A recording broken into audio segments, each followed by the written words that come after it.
Oh, kalau ya.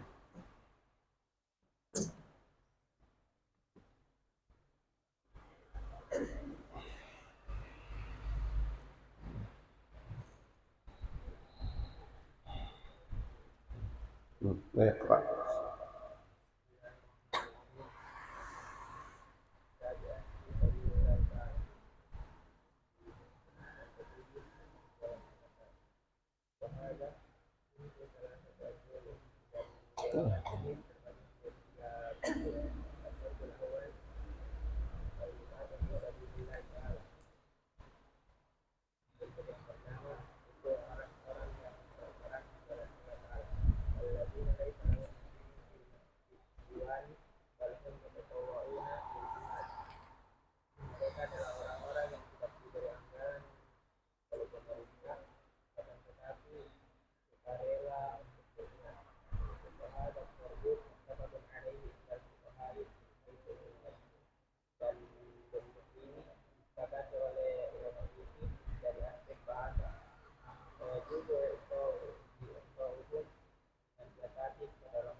Mana? Mana?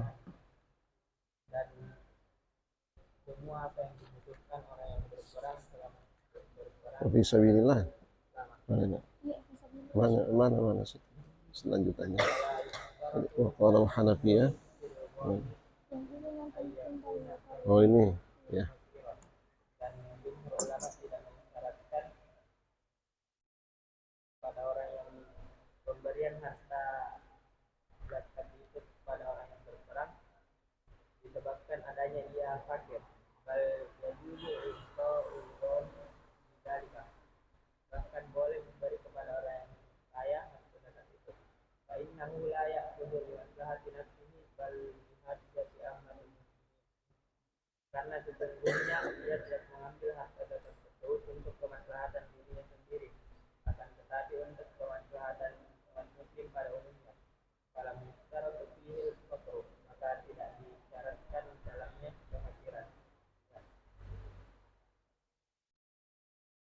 Ya, Ahmad, Yaqra' al-Qari.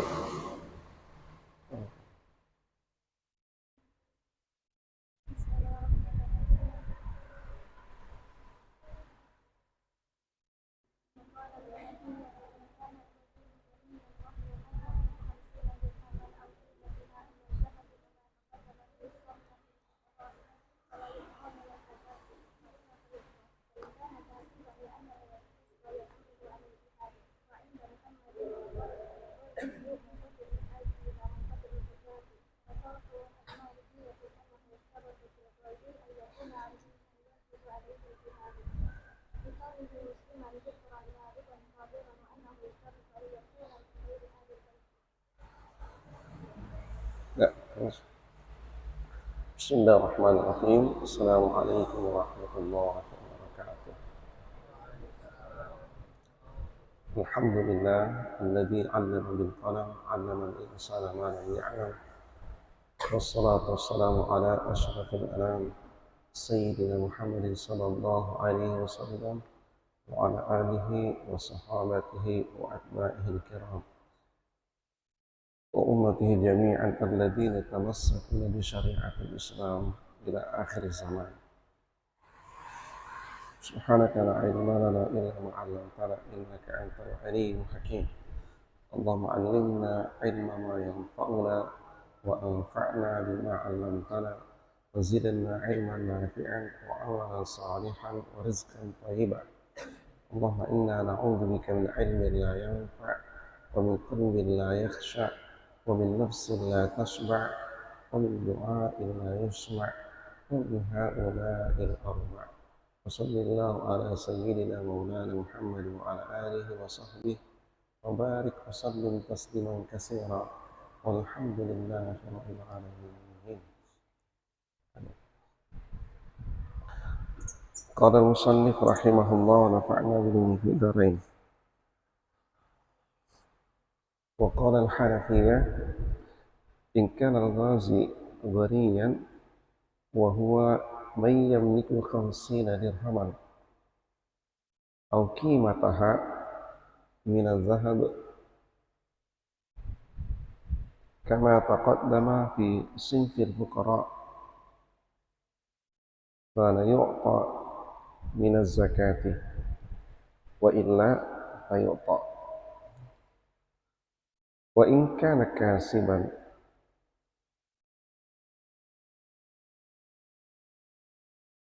لأن الكسب يقعده عن الجهاد.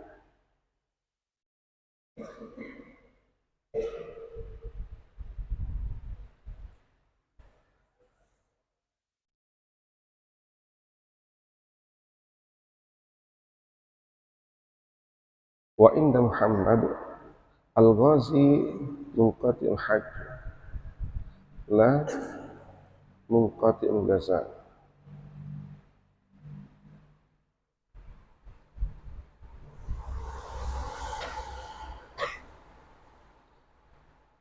وصرح المالكية بأنه يشترط في الغازي أن يكون ممن يجب عليه الجهاد.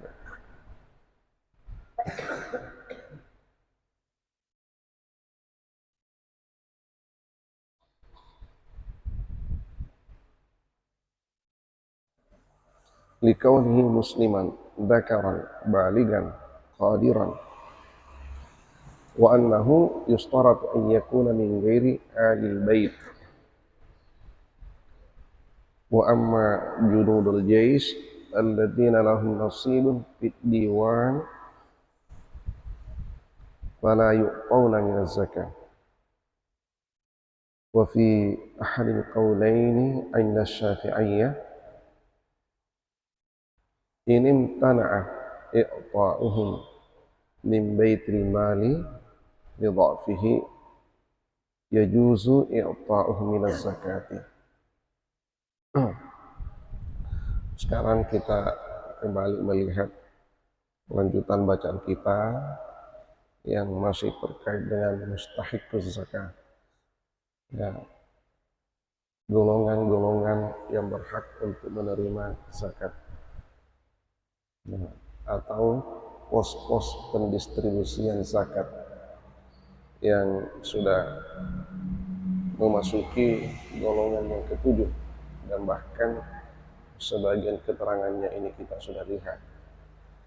Seperti yang diulas sebelumnya bahwa berbicara tentang mustahiquz zakah, maka sesungguhnya ulama sepakat memaknai 8 asnaf yang disebutkan di dalam Al-Quran surah At-Taubah ayat 60. Innamas sadaqatu lil fuqara wal masakin wal amilina 'alaiha wal mu'allafati qulubuhum wa fir riqab wal gharimin wa fi sabilillahi wa binis sabil. Sampai wa binis sabil itu 8 yang disebutkan secara berturut-turut. Ulama sepakat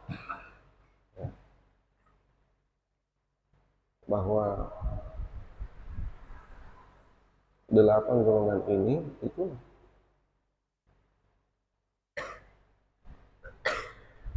yang berhak untuk mendapatkan zakat. Yang diperselisihkan kemudian adalah batasan masing-masing golongan. Siapa itu fuqara, siapa itu masakin, dan seterusnya sampai fisabilillah.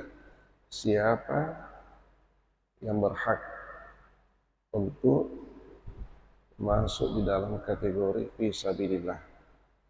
Kalau fisabilillah siapa dan apa? Kalau al-fuqara itu siapa?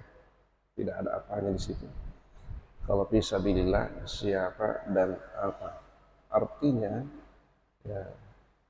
Ini ketika berbicara tentang fisabilillah, maka penafsirannya nanti ya tidak hanya dialamatkan kepada orang, ya, bisa saja dialamatkan kepada lembaga atau kegiatan yang berorientasi fisabilillah.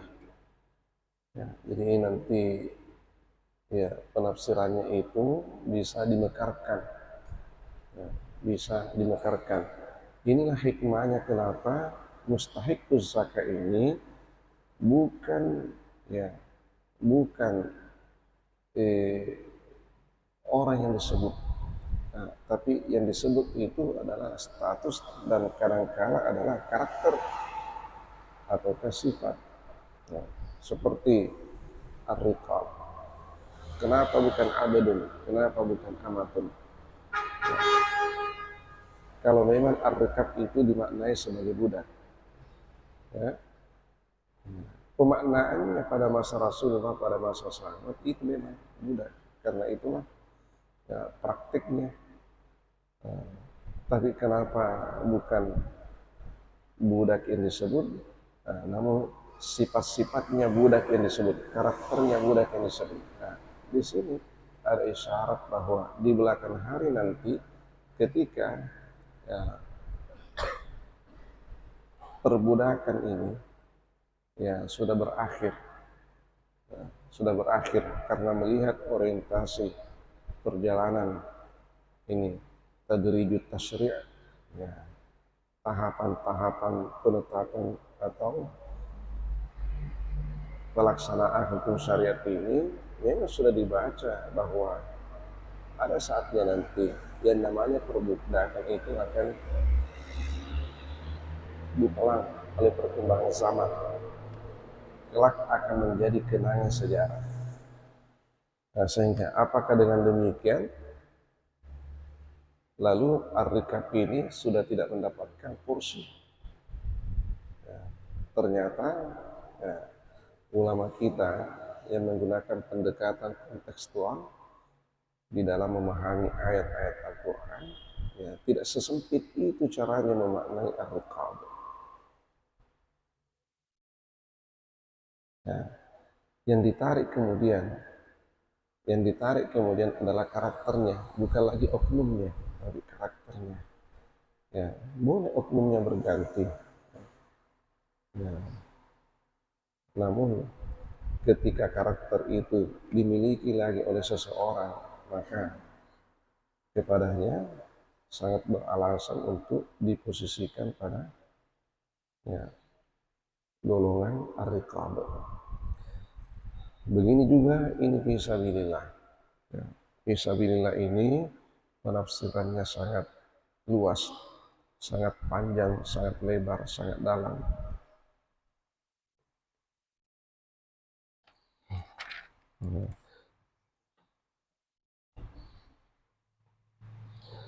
Ya,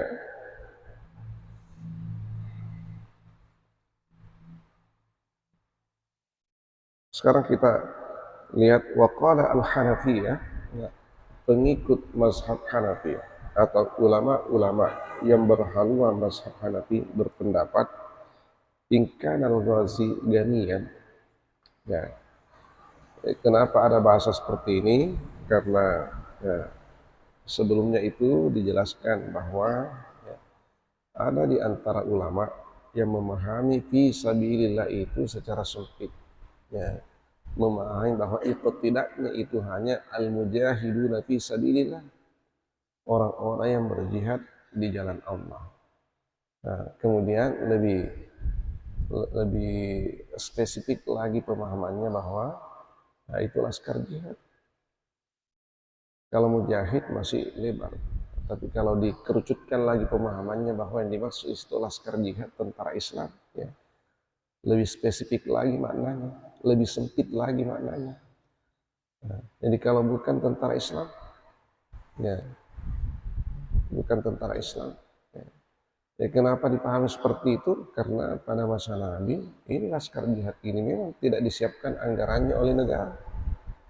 Ya, tentara-tentara Islam ketika itu ya, berangkat berjihad membela agama Allah tidak ada santunannya dari negara.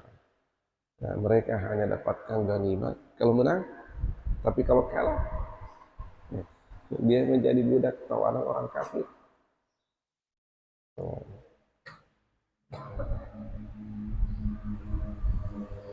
Nah, inilah dan pemahaman ya al-jaish, al-ghazi, al-busad.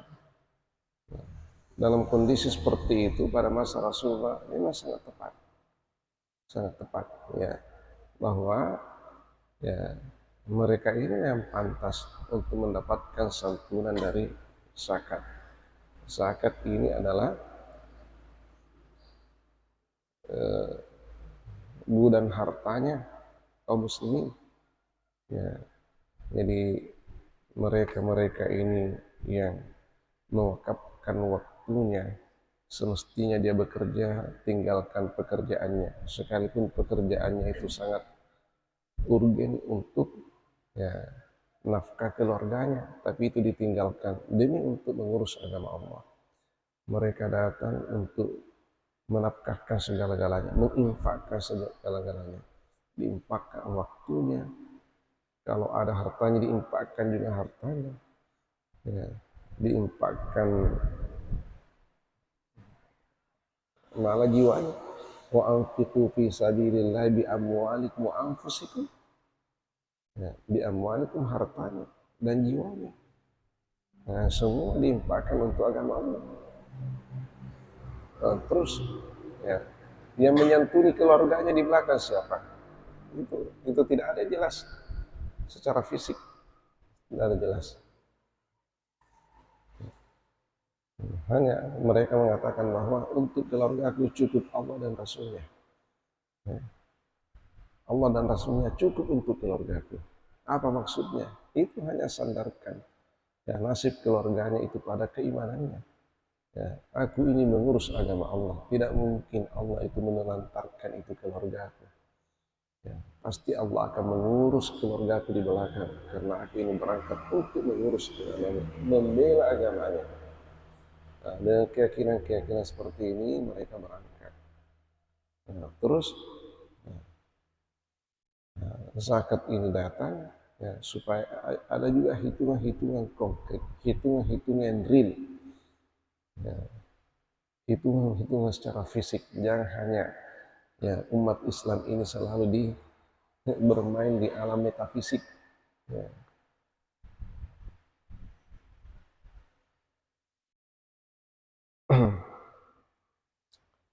Nah, jadi penafsirannya ketika itu sangat tepat. Nah, sekarang ketika kondisi berubah, apakah pemaknaannya itu tidak boleh lagi bergeser? Ya. Apakah pemaknaannya itu mesti sesuai dengan pemaknaan ayat ini pada masa Rasulullah yang kondisinya seperti itu? Ya. Nah, saat sekarang ini kondisi sudah bergeser, bagaimana ini? Nah, di sini pekerjaannya usul fikih. Nah, di sini pekerjaannya usul fikih ini.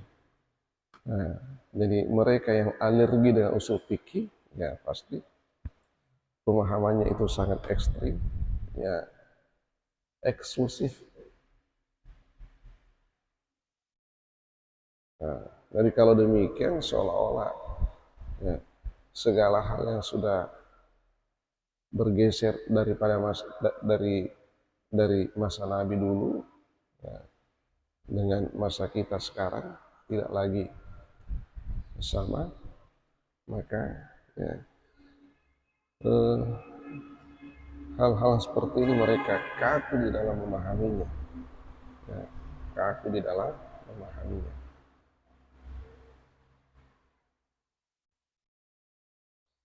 Ya, itu sehingga kenapa al, apa Al-Hanafiyah di sini mencantumkan kalimat al-ghazi ya, untuk turut berpendapat seperti apa yang mereka pahami tentang sabilillah, fi sabilillah ini.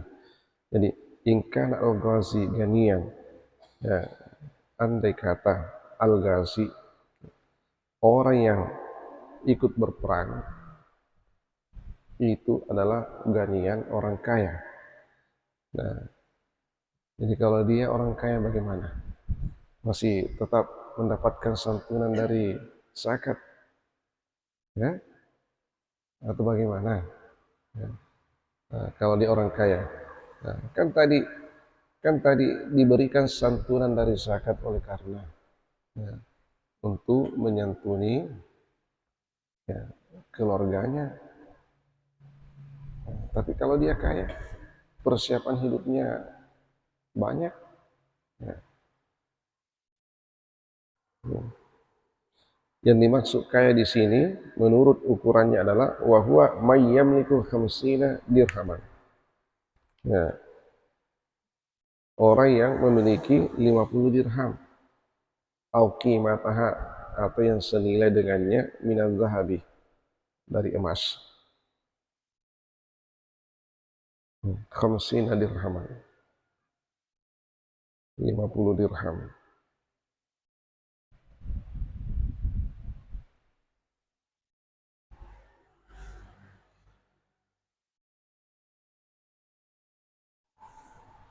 Jadi kalau 50 dirham sekitar 2,5 dinar ya. Satu dirham itu 20 eh satu dinar itu berapa? 20 dirham. Jadi kalau 50 dinar, 50 dirham, dua setengah, 2,5 dinar. Ya, 2,5 dinar. Kira-kira kalau dikonversi ke rupiah itu berapa itu? Ya, coba pada masa Nabi ada seorang sahabat, yang disuruh oleh Rasulullah untuk pergi beli kambing. Ya, dikasihlah uang oleh Rasulullah 1 dinar. Ya, berarti harganya kambing ketika itu sekitar 1 dinar. Pergi beli kambing. Karena ini sahabat ini ya hebat, hebat menawar. Ya. Tiba di pasar, dia mendapatkan kambing itu dengan harga 1 dinar 2 ekor. Sementara dia hanya disuruh oleh Rasulullah beli 1 ekor. Tiba di pasar beli 2 ekor tetap dengan harga 1 dinar. Kenapa? Hebat menawar. Jadi ini memang ada orang yang seperti itu. Kalau menawar hebat dia. Nah, bagus ini dijadikan seksi belanja. Ya.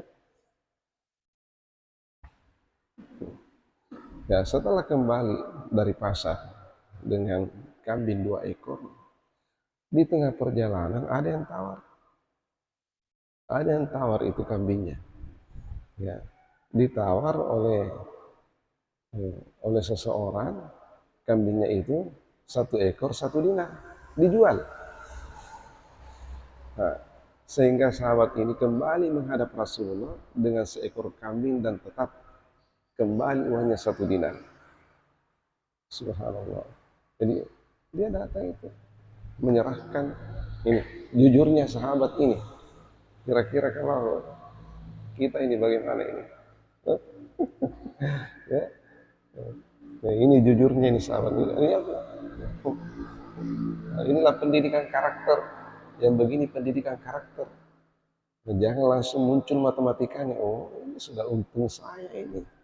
Ya. Rasul hanya kasih 1 dinar, 1 kambing. Jadi kalau saya kembali ini 1 dinar, seekor kambing kan sudah cukup itu memenuhi ya, perintahnya Rasulullah. Sudah cukup. Ya. Nah, bagaimana 1 dinar ini masuk di dalam kantongnya menurut hitungan matematika, ya itu sudah halal itu. Ya. Tapi secara etika, jadi ada hukum, ada etika secara adat. Ya. Maka ini tadi sahabat ini kembali menghadap Rasulullah dengan seekor kambing dan 1 dinar. Subhanallah. Lalu Rasulullah mendoakannya, barakallahu ta'ala fik. Semoga Allah memberkahimu. Ya, berkat kejujuranmu dan kepiawaianmu. Sahabat ini piawai di dalam berdagang. Nah, kemudian tidak hanya piawai tapi juga jujur. Nah, itu didoakan oleh Rasulullah. Barakallahu ta'ala fik.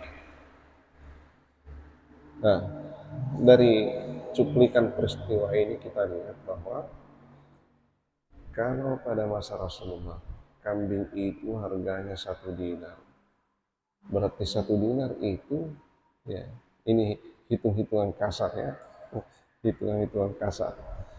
Harga kambing sekarang ini berapa? Artinya kambing yang sudah layak untuk disembelih, bukan anak kambing. Jadi kalau kambing sekarang yang harganya sekitar 3 juta, sekitar 3 juta yang layak untuk disembelih usianya 1 tahun lebih, sekitar 3 jutaan ya.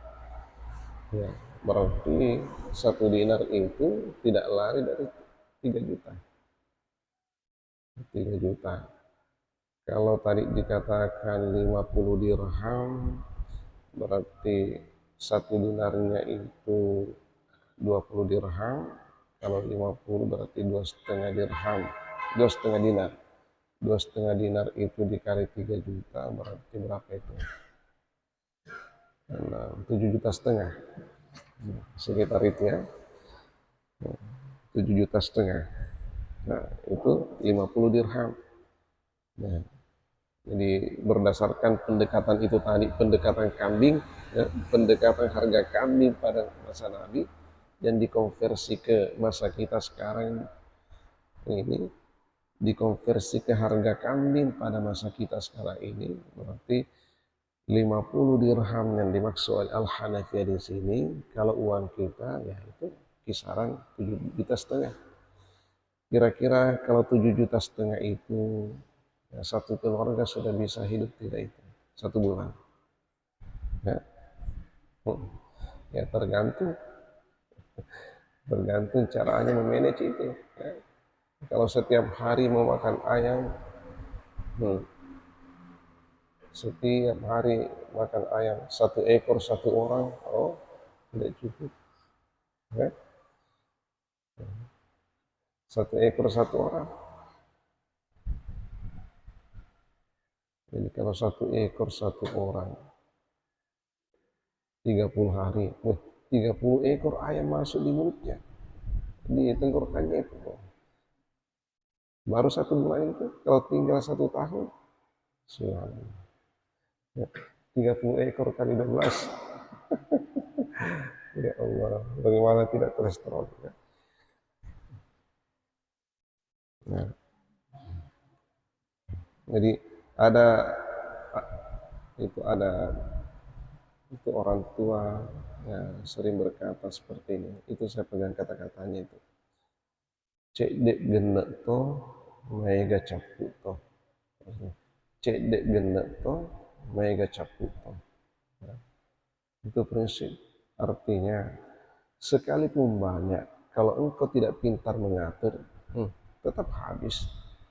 Sekalipun sedikit, kalau engkau pintar mengatur, insya Allah tetap cukup. Ini filosofinya. Jadi ini cara untuk memanage. Yang sedikit itu cukup kalau dimanage dengan baik.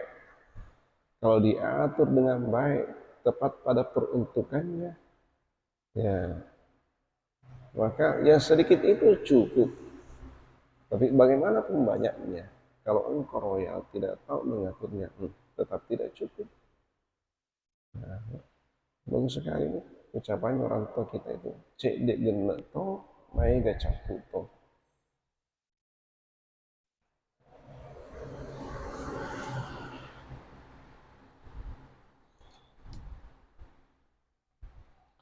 Ya, kita kembali. Kama taqaddama fi sinfil fuqara, sebagaimana yang telah dijelaskan ketika membahas dulu golongan al-fuqara. Ya.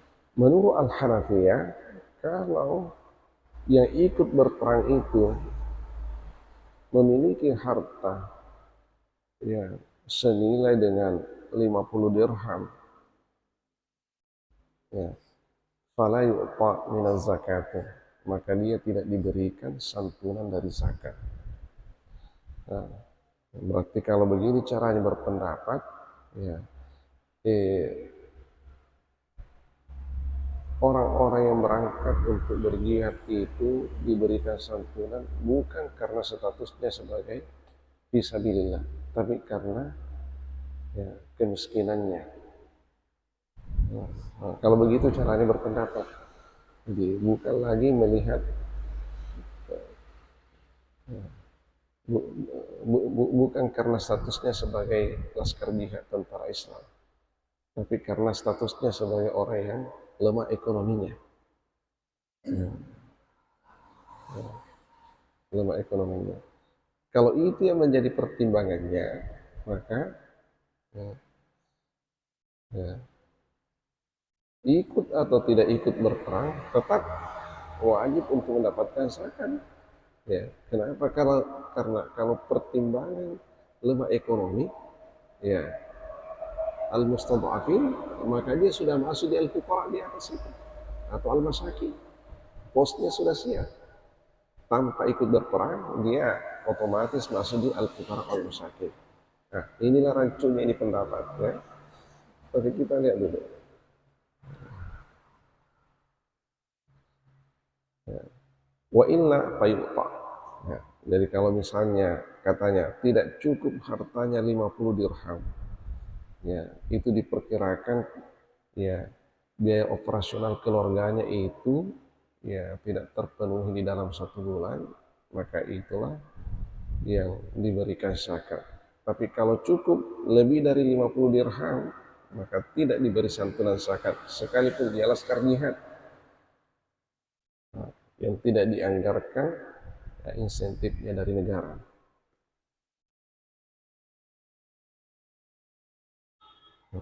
Wa in kana kadiban, hendakpun dia ya, seorang pengusaha. Li'annal kasba li'annal kasba yaq'uduhu 'anil jihad. Ya, karena usahanya itu ya dikaitkan dengan jihad. Ya, usahanya itu dikaitkan dengan jihad. Wa inda Muhammad, ya ini menurut Muhammad. Muhammad yang dimaksud di sini Muhammad bin Al-Hasan. Ya, ini murid seniornya Imam Abu Hanifah. Jadi ada 2 murid seniornya itu Imam Abu Hanifah. Yang pertama ini Muhammad bin Al-Hasan, yang kedua itu Syekh Abu Yusuf.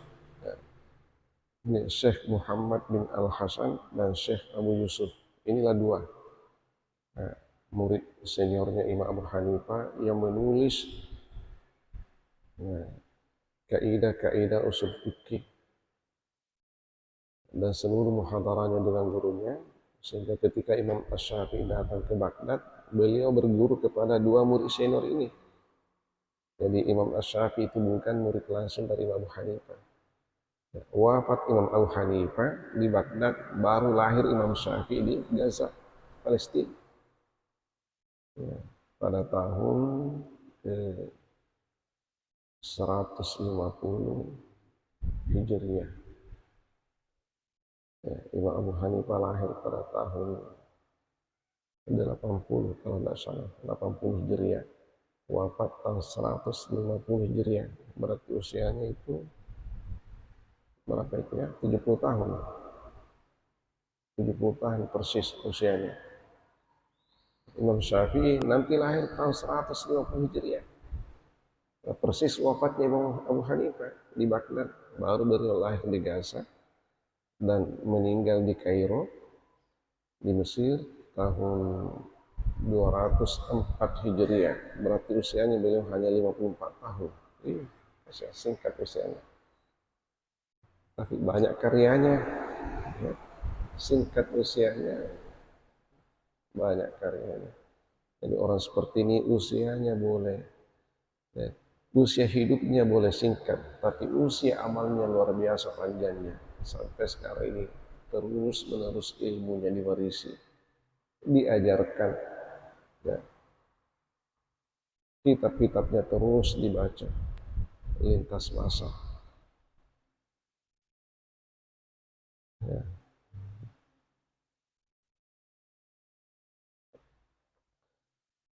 Jadi apa kata Imam Muhammad ini? Al-ghazi muqatul hajmi la muqatul ghusl. Yang dimaksud dengan al-ghazi itu ya, terputus hajatnya. Orang yang hajatnya itu terputus. Orang yang kebutuhannya itu terputus.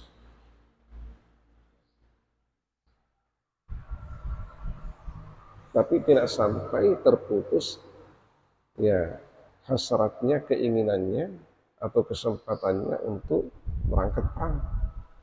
Nah,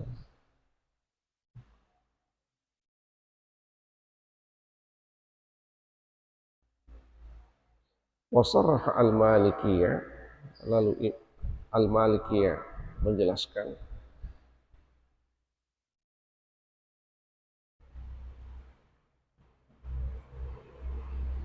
ya, al-Malikiyah ya, ulama-ulama pengikut mazhab Maliki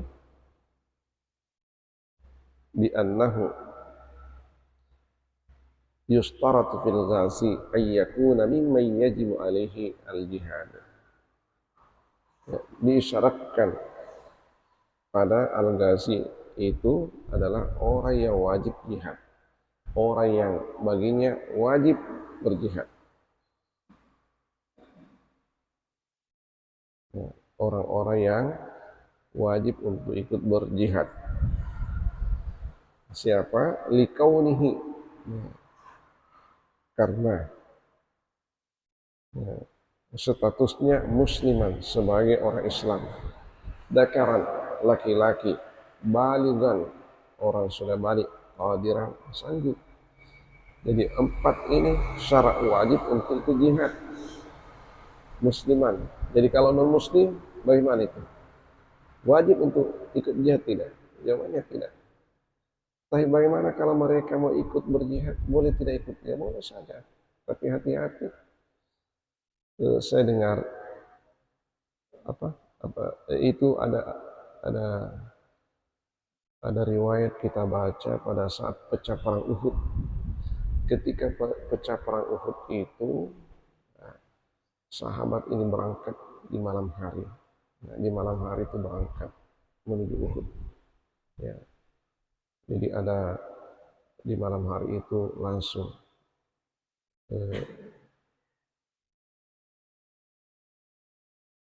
penduduk kota Madinah dihebohkan dengan panggilan yang mendadak. An-Nafir, An-Nafir, An-Nafir. Artinya perang, perang, perang. Ya. Bahkan ada sahabat itu Abdullah bin Jahsy, sementara tidur dengan istrinya pengantin baru langsung lompat ikut berperang, ya, berangkat ke Uhud. Ya. Di pagi hari suasana kota Madinah itu sepi, sepi. Nah, ini orang-orang di Madinah yang bukan Muslim itu pada bertanya-tanya kemana semua orang-orang Islam ini. Ya. Lalu disampaikan oleh orang-orang yang tidak ikut perang dari kalangan wanita mengatakan, Rasulullah berangkat ke Uhud berperang, orang-orang Islam pada ikut. Maka ada di antara penduduk kota Madinah yang belum muslim ketika itu, tapi mendengar Rasulullah berangkat perang. Saking cintanya yang non muslim ini kepada Rasul. Jadi yang non muslim pun itu cinta kepada Rasulullah. Jadi sebagian, nah inilah orang mu'allaf seperti ini, belum masuk Islam tapi hatinya sudah terpaut. Ya, tertarik dengan kelembutan Rasulullah, tertarik dengan keramahan Rasulullah, tertarik dengan ya adanya kemudahan-kemudahan yang diberikan oleh pemerintah Islam untuk tinggal di kota Madinah, mendapat perlindungan, keamanan, ya, mendengar Rasulullah berangkat berjihad. Maka ya, orang-orang yang seperti ini tadi yang belum masuk Islam, hatinya terpaut kepada Rasulullah, langsung ikut juga menyusul, berangkat, bergabung dengan kaum muslimin, berjihad di jalan Allah. Nah, itulah kemudian diperselisihkan oleh ulama itu. Nah, mereka yang terbunuh di medan jihad sebelum bersyahadat, bagaimana keislamannya itu? Ya? Bagaimana keislamannya itu? Baru hatinya terpanggil untuk masuk ke dalam Islam, tapi belum bersyahadat. Nah, belum bersyahadat tapi ikut jihad. Ya. Jihadnya itu fisabilillah. Apakah dengan jihadnya fisabilillah itu sudah cukup baginya untuk mengantarkan keislamannya? Ataukah bagaimana? Gitu ya. Itu menjadi perselisihan pendapat ulama.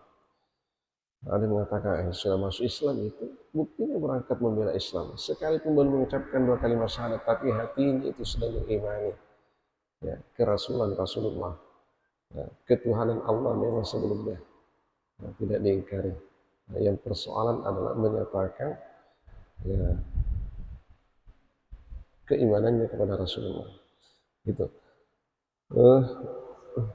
Jadi ini tadi Imam Muhammad berpendapat bahwa 4 syarat ini sehingga yang bersangkutan diwajibkan untuk ikut jihad. Pertama dia muslim, kedua laki-laki, ketiga balik, keempat itu sanggup, musliman, dzakaran, baligan, qadiran. Nah, jadi yang tidak memenuhi 4 syarat ini tidak wajib untuk ikut berjihad. Kalau tidak wajib untuk berjihad, maka ya tidak berhak untuk mendapatkan santunan dari zakat sekalipun dia ikut berjihad. Nah, ini menurut pendapatnya Imam Muhammad. Sekalipun ikut berjihad, tapi hukum jihad baginya itu belum wajib, maka ya, tidak berhak untuk mendapatkan santunan dari zakat. Nah, jadi maksudnya di sini dia belum diprioritaskan, Tapi andai kata dapat, ya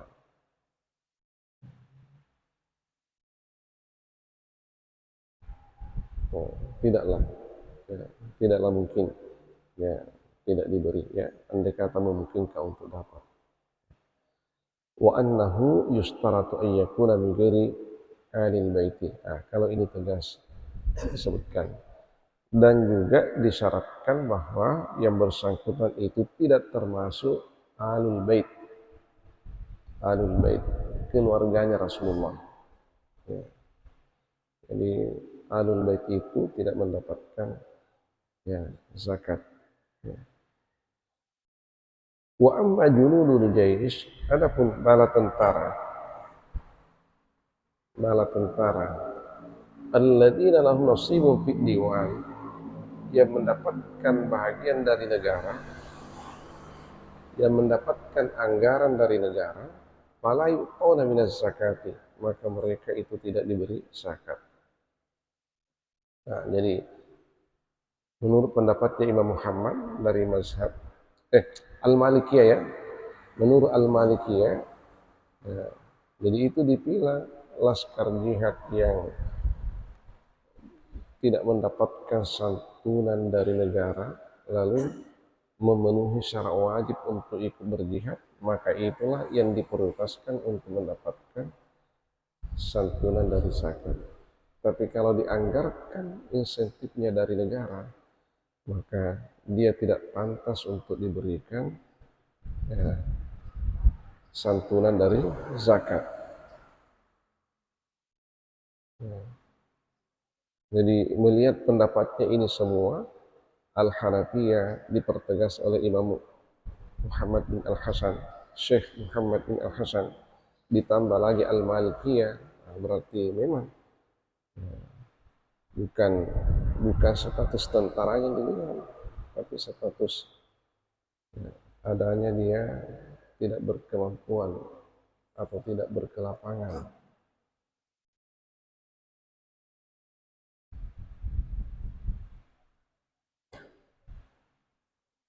Wa fi ahad al-qawlain inda asy-Syafi'iyah.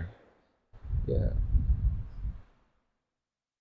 Salah satu dari 2 pendapat itulah sesuai dengan asy-Syafi'iyah. Nah, ulama-ulama pengikut mazhab Syafi'i ini tara'a i'ta'uhum min baitil mali li dha'fihi yajuzu i'ta'uhum min az-zakat. Andai kata ya, terhalang mereka mendapatkan santunan dari baitul mal karena lemahnya, maka ia boleh mendapatkan santunan dari zakat. Itu menurut salah seorang, menurut pendapat Asy-Syafi'iyah, mengikuti salah satu dari dua pendapat di atas. Insya Allah nanti kita akan lihat lagi ad-darbus tsani masalihul harb, ya, ya, kemaslahatannya ini perang, ya. Apakah perang itu juga harus dilihat, ya, orientasinya apa, ya, ketika kaum muslimin berperang, ya, orientasinya apa, ya, karena di dalam sejarah kaum muslimin juga ini pernah perang saudara, ya. Bukan hanya perang melawan orang kafir, tapi perang melawan saudaranya sendiri. Bagaimana dengan perang yang seperti itu modelnya? Masihkah dianggap fisabilillah?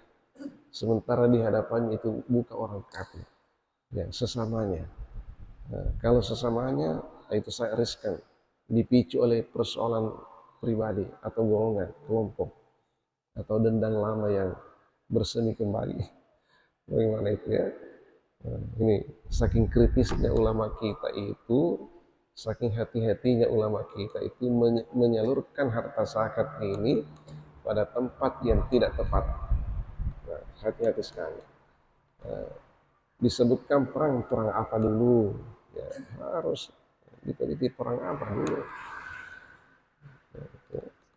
Itu nanti penjelasan berikutnya kita lihat seperti apa lagi yang diperbincangkan oleh ulama kita. Wallahu a'lam bishawab. Bismillahirrahmanirrahim. Alhamdulillahirabbil alamin. Wassallallahu ala sayyidina Muhammad wa ala alihi washabihi ajma'in. Rabbana zidna ilman nafi'an warzuqna fahman sabita. Allahumma rzuqna fahman nabiyyin wa hifdzal mursalin wa ilhamal malaikatil muqarrabin. Allahumma ij'alna minal ladzina yastami'una al-qawla fayattabi'una ahsana.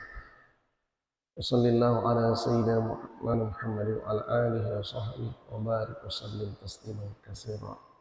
Subhana rabbika rabbil izzati amma yasifun wa salamun alal mursalin walhamdulillahi rabbil alamin.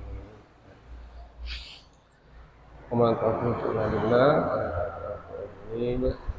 billahi taufiq wa da'watu wal irsyad. Assalamualaikum warahmatullahi wabarakatuh. Salatul isyraq jami'atan rahimakumullah.